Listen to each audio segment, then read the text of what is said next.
Hello students, हमारा next topic रहेगा vectors. देखो वेक्टर्स के बारे में जैसे हम याद करते हैं तो आपको बहुत थोड़ा सा और बहुत छोटी सी डेफिनेशन के बारे में आपने 9th क्लास में भी स्टडी किया होगा कि वेक्टर क्या होता है, वेक्टर क्वांटिटीज क्या होती है, स्केलर क्या होता है, इनके बारे में। लेकिन हम यहाँ पर बिल्कुल कंप्लीट डिटेल में स्टडी करेंगे। इसके जो लेक्चर्स है वो तो एक लेक्चर के फॉर्म में आपको कंप्लीट अपने यूट्यूब चैनल पेज पे दिए हुए हैं, और इसके अलावा आप जो छोटी छोटी डेफिनेशन है, इसका इंट्रोडक्टरी पार्ट है, वो आप यहां से देख सकते हैं। तो देखो स्केलर और वेक्टर क्या होता है। देखो मुझे अगर कोई पर्सनली कोई पूछता है कि 11th और 12th क्लास में फिजिक्स में सबसे इंपॉर्टेंट चैप्टर कौन सा है, तो मैं ये कहूंगा सबसे ज्यादा पहला जो सबसे इंपॉर्टेंट चैप्टर है वो होता है वेक्टर्स। और वेक्टर्स के साथ में जो दूसरा सबसे इंपॉर्टेंट चैप्टर जो है फिजिक्स का 11th and 12th class combine मिलाकर अगर मैं आपको बताऊं तो होता है मैथमेटिकल टूल्स, जो वेक्टर्स के भी पहले डिस्कशन किया जाता है, इसके भी पहले स्टडी किया जाता है। ऐसा क्यों होता है? वो इसलिए कि जब तक आपकी मैथमेटिकल टूल्स जो वहां पे बहुत फंडामेंटल बेसिक मैथमेटिक्स के टॉपिक है वो कवर होंगे, यहां पर आपके जो वेक्टर चैप्टर है ये कवर होगा, वेक्टर टॉपिक, स्केलर और वेक्टर के बारे में आप डिफरेंस पता कर पाओगे, तभी आप इसके बाद के जो नेक्स्ट के आने वाले जो चैप्टर्स हैं वो अच्छे से कवर कर पाते हो विद वेरी कॉन्फिडेंस। ओके, बिना कॉन्फिडेंस के आपको कोई भी चैप्टर आप कितना भी पढ़ लो आपको मेमोराइज नहीं होगा, रिमेंबर नहीं कर पाओगे आप उसको। और जितना भी आप जो कॉन्फिडेंस है वो यहां पर आपके फंडामेंटल क्लियर होने के बाद ही आता है। तो इसलिए आप इस चैप्टर के जितने भी टॉपिक है इनके वीडियोस को आप बार बार देखो। जितनी बार ज्यादा आप देखोगे उतना कॉन्सेप्ट क्लियर होता जाएगा और उतना अच्छे से आप न्यूमेरिकल सोल्व करोगे, तो आपके कॉन्सेप्ट कंटिन्यू परमानेंट होते जाएंगे। तो कॉन्सेप्ट बिल्ड कैसे होता है? जब आप लेक्चर सुनते हो, लेक्चर सुनने के बाद आप उसको बुक से रीड या नोट्स से रीड करते हो, और जो आपने जो कॉन्सेप्ट स्टडी किया है उसको परमानेंट करने का एकमात्र तरीका है उसके ऊपर ज्यादा से ज्यादा न्यूमेरिकल्स एंड एग्जांपल्स आप उसके सोल्व करो। तो हम यहां पर बिना किसी टाइम वेस्ट किए यहां पर स्टडी करते हैं स्केलर्स और वेक्टर्स। तो देखो स्केलर और वेक्टर क्या है उसको स्टडी करने के पहले मैं आपको कुछ क्वांटिटीज का क्लासिफिकेशन बताता हूं कि क्वांटिटीज किस किस तरीके से हम क्वांटिटीज को उनका क्लासिफिकेशन कर सकते हैं, उनको अलग अलग पार्ट्स में डिवाइड कर सकते हैं। तो देखो सबसे पहले मेरे पास एक ये क्लासिफिकेशन आया है, आपने ऑलरेडी इसको पहले से पढ़ा हुआ है। यदि आप ये वीडियो देख रहे हो तो नो डाउट आपने जो इसके अर्लियर जो पहले वाले जो चैप्टर्स है, फर्स्ट चैप्टर सेकंड चैप्टर, वो ऑलरेडी आपने स्टडी किए होंगे। तो वहां पर क्या है, हमारे पास क्वांटिटीज का इस तरीके से एक क्लासिफिकेशन है। ये क्या है, पहले नंबर पर है यहां पर आपके सामने फंडामेंटल फिजिकल क्वांटिटी, दूसरे नंबर पे आपके पास है यहाँ पे डेराइव्ड फिजिकल क्वांटिटी। आपको पता चल गया होगा इसको देखकर कि ये क्वांटिटी किस तरीके से डिवाइड की हुई है, क्लासिफाई किया हुआ है। देखो सबसे पहले फंडामेंटल फिजिकल क्वांटिटीज में कौन सी आ गई? लेंथ आ गया, mass, time, temperature, electric current, amount of substance and luminous intensity. ये वो क्वांटिटी है जो रिप्रेजेंट करने के लिए किसी दूसरी क्वांटिटी पर डिपेंड नहीं करती, दूसरी क्वांटिटी पर इनको दूसरी क्वांटिटीज की जरूरत नहीं होती। जब आप इनको एक्सप्लेन करते हो, आप इनको स्टडी करते हो, जब आप इनको फॉर्मूला लेते हो, तब इनका कोई फॉर्मूला नहीं होता।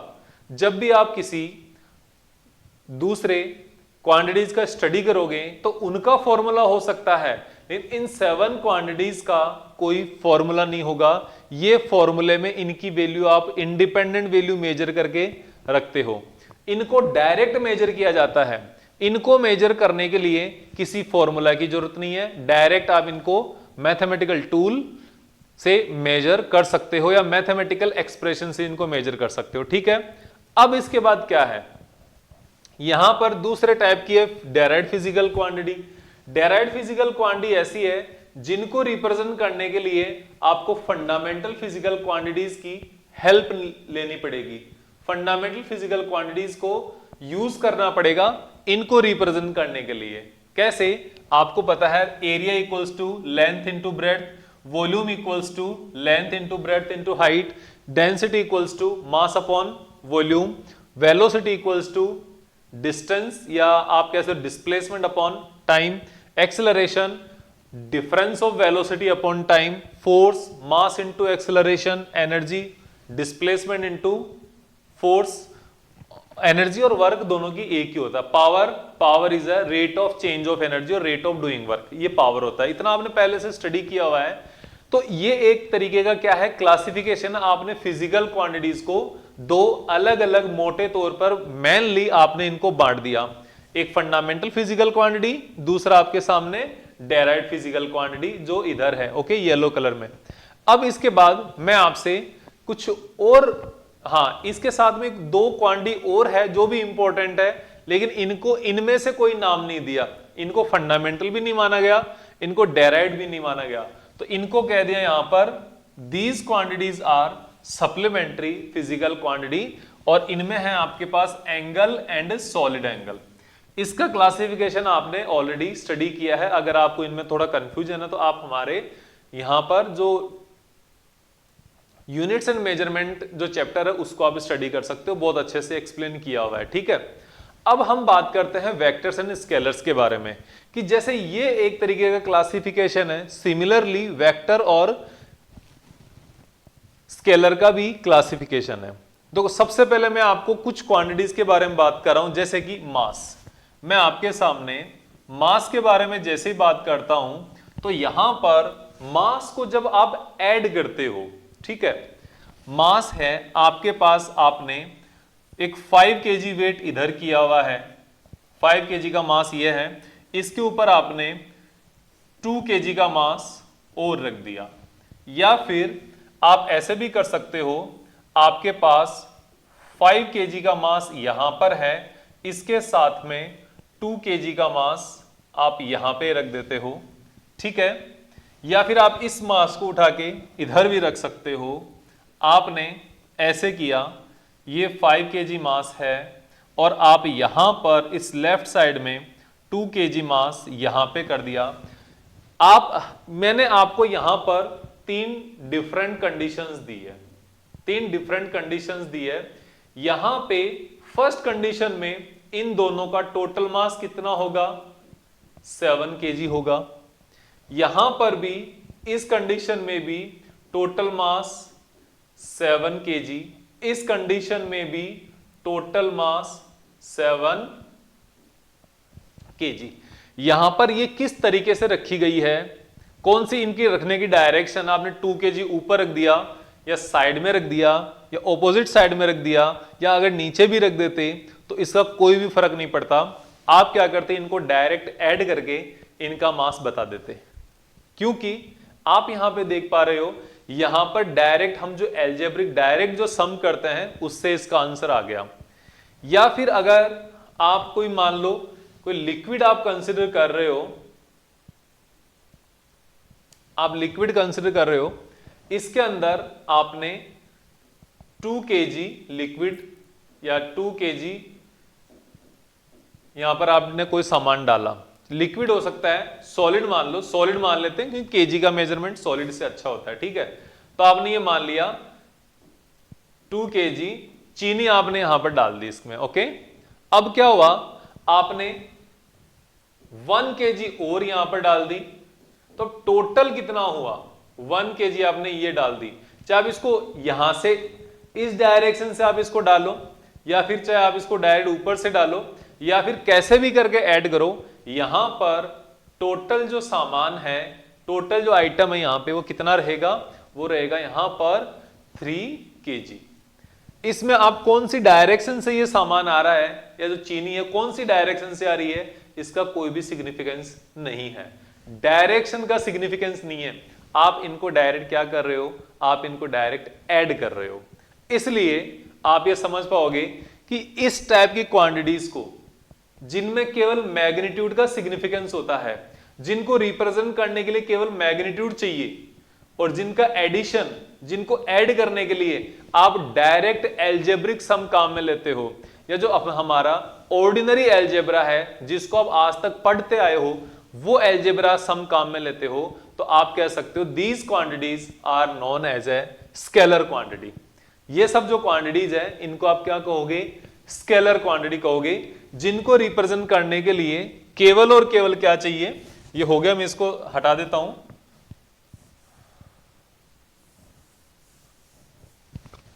यहां पर इनको रिप्रेजेंट करने के लिए केवल और केवल आपको चाहिए एक तो मैग्नीट्यूड और एक यूनिट। वैसे देखा जाए तो ये जो यूनिट जो है ना, ये भी मैग्नीट्यूड का ही पार्ट है। इन दोनों को मिलाकर हम क्या कहते हैं, मैग्नीट्यूड कहते हैं। एक तो मैग्नीट्यूड चाहिए और एक इनको रिप्रेजेंट करने के लिए यूनिट चाहिए। तो केवल मैग्नीट्यूड का जहां पे सिग्निफिकेंस है, जहां पे केवल रिप्रेजेंट करने के लिए मैग्नीट्यूड काम में आ रहा है, उस क्वांटिटीज को आप कहोगे स्केलर क्वांटिटी। अब इसके बाद हम बात करते हैं वेक्टर क्वांटिटी क्या होती है। देखो, इनके अलावा हम बात करते हैं अब वेक्टर क्वांटिटी की। तो वेक्टर क्वांटिटी क्या होती है, इसके लिए मैं आपको यहां पर एक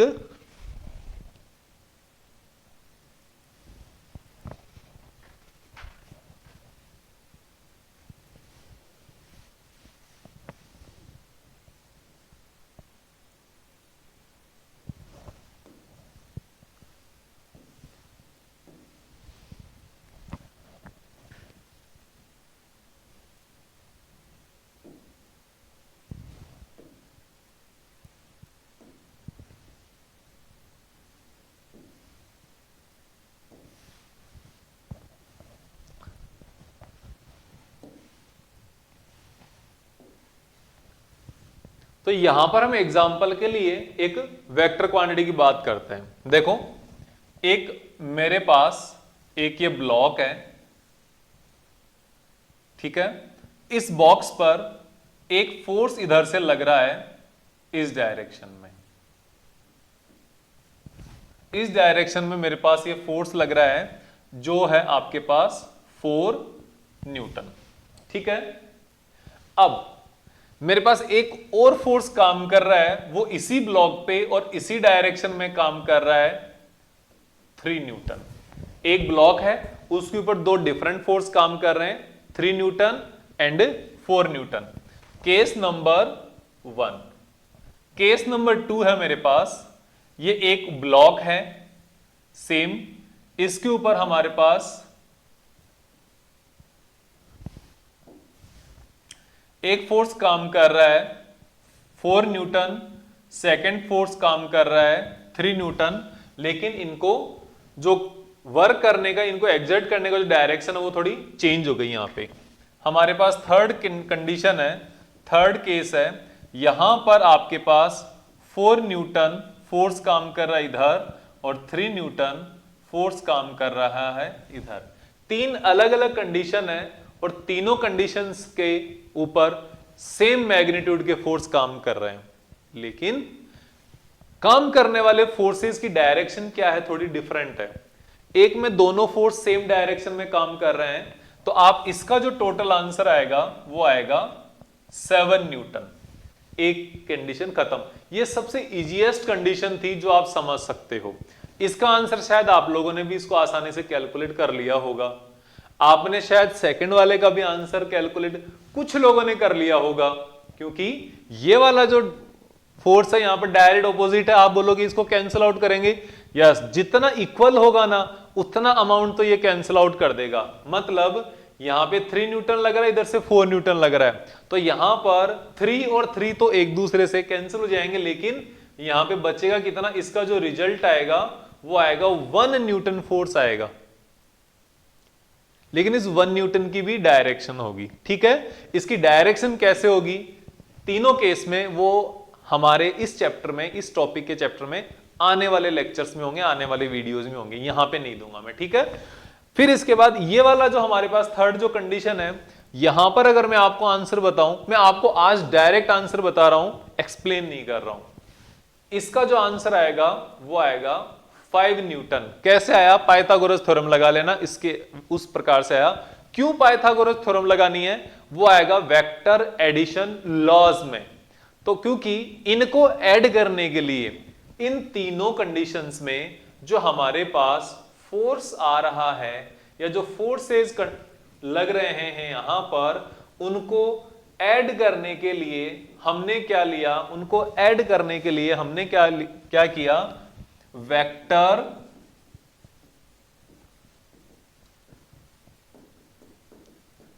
एडिशन लॉस को फॉलो करना पड़ता है। वेक्टर एलजेब्रे के अंदर वेक्टर एडिशन लॉ दिया हुआ उसको काम में लिया जाता है। इसलिए इन क्वांटिटीज को रिप्रेजेंट करने पर, जो हमने रिप्रेजेंट कर रहा हूं मैं यहां पर, इनके मैग्नीट्यूड के साथ साथ इनकी डायरेक्शन की भी सिग्निफिकेंस होता है, डायरेक्शन की भी जरूरत होती है। इस वजह से हम यहां पर इन क्वांटिटीज को क्या बोलेंगे, वेक्टर क्वांटिटी। ओके, तो स्केलर क्वांटिटी कौन सी हुई, जिनको रिप्रेजेंट करने के लिए केवल मैग्नीट्यूड की जरूरत होती है, जिनके केवल मैग्नीट्यूड का सिग्निफिकेंस होता है, those quantities are known as a scalar quantity, and the quantities which require magnitude and direction for representation, these type of quantities are known as a scalar quantity. Simple सा है ये, ठीक है।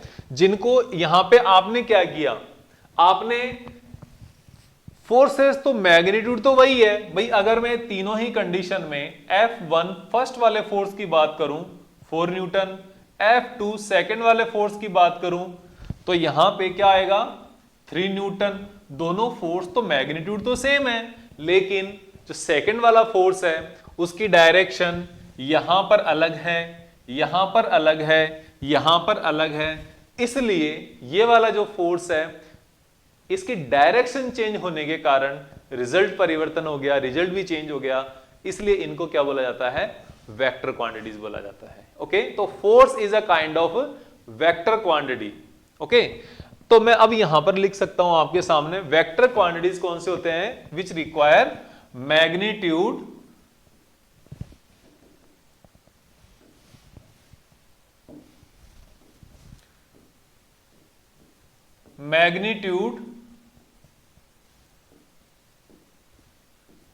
Unit and direction. Magnitude, unit and direction जिनको represent करने के लिए चाहिए वो होती है वेक्टर क्वांटिटी। अब मैं आपको यहां पर एक चीज और बताने वाला हूं। आपने अभी तक सुना होगा कि जिनको रिप्रेजेंट करने के लिए मैग्नीट्यूड चाहिए वो स्केलर क्वांटिटी, जिनको रिप्रेजेंट करने के लिए मैग्नीट्यूड एंड डायरेक्शन चाहिए वो वेक्टर क्वांटिटी। ओके, मैं आपको यहां, और हाँ एक चीज और सुनी होगी आपने, ज्यादा से ज्यादा ये डेफिनेशन सुनी होगी कि जो जिनको ऐड करने के लिए वेक्टर एडिशन के लॉज को फॉलो करना पड़ता है वो वेक्टर क्वांटिटी। बिल्कुल सही है, इतना बिल्कुल माना जाता है। लेकिन यहां पर एक छोटा सा आपको एक चीज और शॉर्ट में, इस पूरे मामले को शॉर्ट में निपटाने के लिए मैं आपको एक चीज, एक छोटी सी टर्म्स देता हूं। वो टर्म यह है कि जहां पर डायरेक्शन का सिग्निफिकेंस होता है वो होती है वेक्टर क्वांटिटी। बस इतना ही, जिसकी डायरेक्शन का, उसके क्वांटिटीज के बीच में एंगल का, उनकी डायरेक्शन का सिग्निफिकेंस नहीं होता है वो होती है स्केलर क्वांटिटी, और जिनमें सिग्निफिकेंस होता है वो होती है वेक्टर क्वांटिटी। एक मैं यहां पर और एग्जांपल देता हूं, क्योंकि सिग्निफिकेंस का मैंने इसलिए नाम लिया है कि ऐसा तो हो सकता है कि कोई ना कोई क्वांटिटी है जिनकी डायरेक्शन तो होती है लेकिन फिर भी वो स्केलर क्वांटिटी है, क्योंकि उनकी डायरेक्शन का सिग्निफिकेंस नहीं है।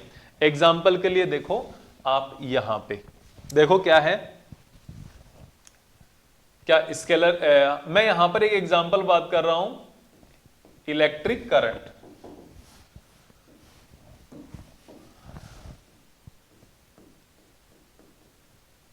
इलेक्ट्रिक करंट की बात कर रहे हैं, ठीक है। तो इलेक्ट्रिक करंट में क्या होता है, देखो एक ये कंडीशन है, यहां से आ रही है 3 एम्पियर, एक ये कंडीशन है, ये वायर है इधर से आ रहा है 4 एम्पियर।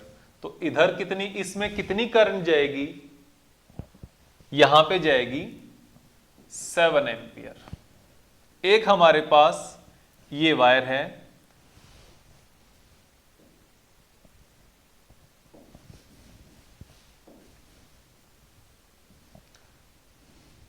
इसके बीच का एंगल है 90 डिग्री। यहां पर 3 एम्पियर करंट आ रही है, यहां पे 4 एम्पियर करंट आ रही है। इस वायर में कितनी करंट जाएगी अगर इससे कनेक्टेड है, यहां पे जाएगी 7 एम्पियर करंट। ओके, अगर इसके अलावा मैं ऐसे लिख देता हूं, यहां पर 4 एम्पियर करंट है, यहां पर 3 एम्पियर करंट है, तो दोनों एक साथ आ रही है, इसमें जाने पर कितनी हो जाएगी 7 एम्पियर। हर कंडीशन में आप देख रहे हो जो आने वाली करंट का मैग्नीट्यूड सेम है, ठीक है।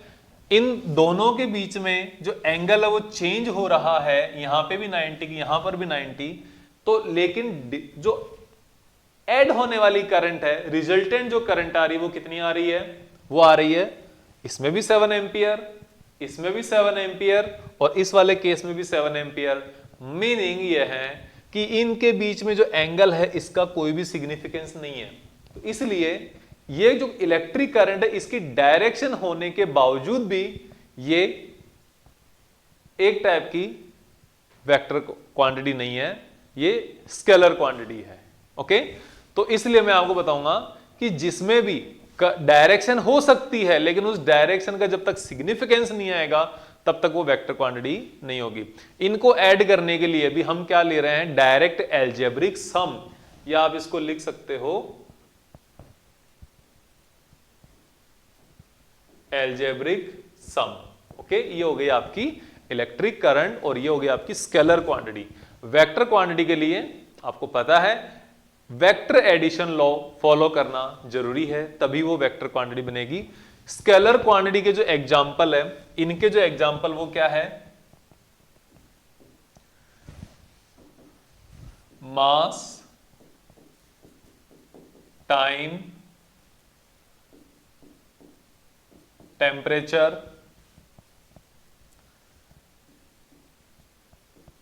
Current, length. लेंथ को मोस्टली हम स्केलर क्वांटिटी ही मानते हैं, कुछ केसेस में लेंथ भी वेक्टर क्वांटिटी की तरह काम करती है, ठीक है। डिस्टेंस जो है वो स्केलर क्वांटिटी होती है, ठीक है। फिर इसके बाद आ जाती है luminous intensity, amount of substance, ये और ये सारी क्या है, स्केलर क्वांटिटी है।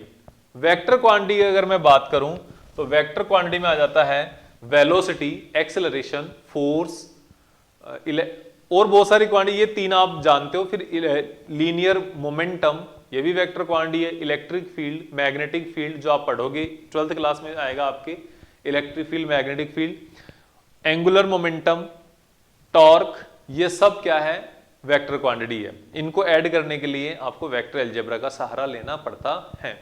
तो ये हमारा हुआ वेक्टर्स और स्केलर्स। तो इसका मैंने आपको शॉर्ट में नोट्स बनाए हुए, यहाँ पे लिखा हुआ है a physical quantity which can be described by its magnitude and unit and added by ordinary algebraic sum। देखो ये इंपॉर्टेंट है, ordinary algebraic sum से जिनको ऐड करते हो वो क्या होता है, वो होती है scalar quantity, distance, speed, mass, time, density, volume, temperature, electric current etcetera. फिर इसके बाद है हमारे पास वेक्टर क्वांटिटी। वेक्टर क्वांटिटी कौन सी होती है, a physical quantity which can be described by its magnitude, unit and direction. यहां पे डायरेक्शन भी आपके साथ ऐड हो गया, तब डायरेक्शन जिसमें चाहिए उनको क्या कहते हैं, वेक्टर क्वांटिटी कहते हैं। Added by vector algebraic rules. देखो जो वेक्टर एल्जेब्रा होती है ना, उसके रूल से इनको ऐड किया जाता है, इसलिए इनको वेक्टर क्वांटिटी कहते हैं। Example displacement, velocity, acceleration, force, momentum, ये इतने इसलिए बताएं कि आपको ये पता है। इसके अलावा बहुत सारी क्वांटिटीज है जिनको आप वेक्टर कहते हो। ओके, तो ये हमारा स्केलर एंड वेक्टर के बीच का डिफरेंस हो गया।